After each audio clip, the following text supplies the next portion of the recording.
So this is how to review and add or fix products that are not being found in QuickBooks Online.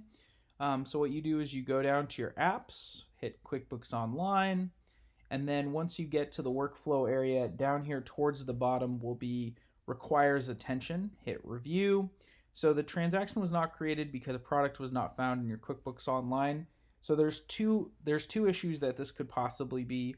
The first one is that there is no inventory found, and the second one is that this is not associated with a current item. So if it's not associated with the current item, you need to put in a SKU code that matches with QuickBooks so that it's going to pull into QuickBooks under a current listing. If you don't actually have the QuickBooks item, you can create it from here, or you can create it in QuickBooks and have it connected. If you click this, some of these will show product has no known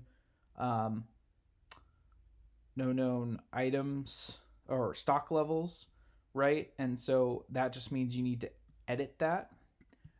Whereas if you've created, the product was not found in your QuickBooks Online,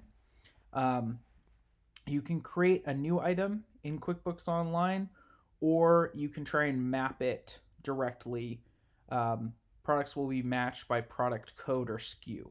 So you just have to edit that and figure out what specifically you need to change to put in for that individual product a SKU that matches your QuickBooks Online.